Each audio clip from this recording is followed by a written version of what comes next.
Welcome to the lighter and darker side of news. I'm Ebony B. And I'm Curtis Thomas. Let's start in Santa Cruz, California. This week, trial began for a 66-year-old John Clower. John Clower is charged with the murder of his 30-year-old girlfriend, Heather Stearns.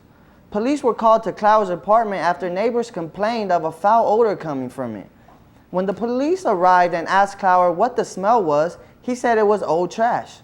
But it wasn't garbage. It was the decomposing body of Heather Stearns.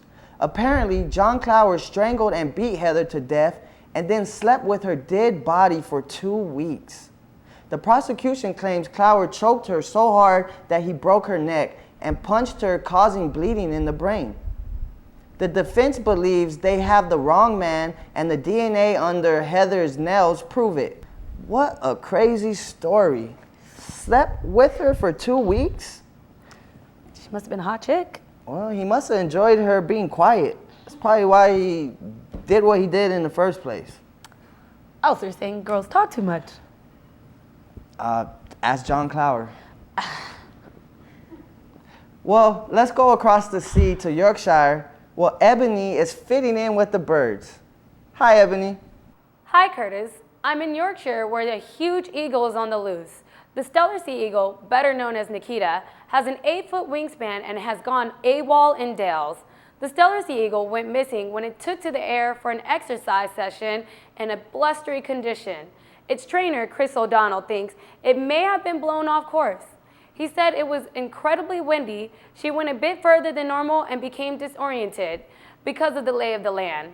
Like pigeons, they have homing instincts, but this time Nikita didn't come back. The 10-year-old eagle has not been spotted since it took flight on Saturday morning above her home in North Yorks. Last night, North Yorks police said on Twitter that the predator is not dangerous to people, but do not try picking it up. Police have also warned people to keep a close eye on their pets when they are outdoors in case the bird prey does decide to swoop down. Oh my God! I hate you, Curtis! Well, let's go to Lisette and see what she has to say about weather. It's gonna rain! Well, you heard it from her, folks. Grab your umbrellas, because it's going to rain.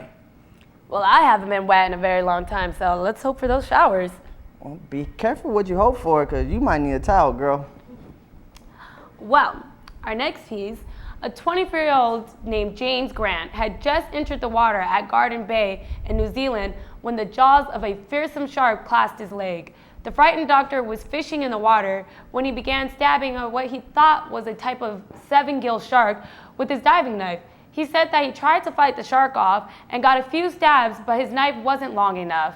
As soon as the shark let go of Mr. Grant's leg, he hobbled to the beach where he took a needle and thread from his first aid kit and began to stitch up his own wound. Following the incident, the skilled young doctor was joined by his friends who were so shocked that they actually thought he was joking. And when they once realized the severity of it, they actually took him to a pub for a nice beer. A beer? A beer. More like, how about a couple pitchers or a couple bottles? After a bite, I'm gonna need a whole bottle. Shark bite me in the leg. I'm biting him back in his leg. I'll definitely take some 151. Or some shark soup. Well, Grant wanted to remind others that the 7-gill sharks are not man-eaters, but they can attack humans if they become agitated, and said that he was just grateful to still have his leg. Okay. Good thing I still have both of mine. From the sea to see men. A man who donated his sperm to a lesbian couple in Kansas so that they can have a child must pay child support. A Kansas judge ruled that the 47-year-old William Marotta is legally and financially responsible for the child since they did not go through a doctor. In Kansas state law, a donor must go through a doctor for artificial insemination to be legal. The lesbian couple who found Marotta via Craigslist did not follow proper procedure. According to court papers, the couple and Marotta signed a contract stating that Marotta will have no responsibility for the child. Marotta is appealing his case. Wow. You have to be careful who you give your semen to nowadays.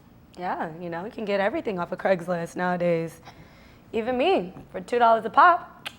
$2 a pop. $10 get you the whole night. Well, as always, I'm Ebony B. And I'm Curtis Thomas. in the lighter and darker side of news. See you next week.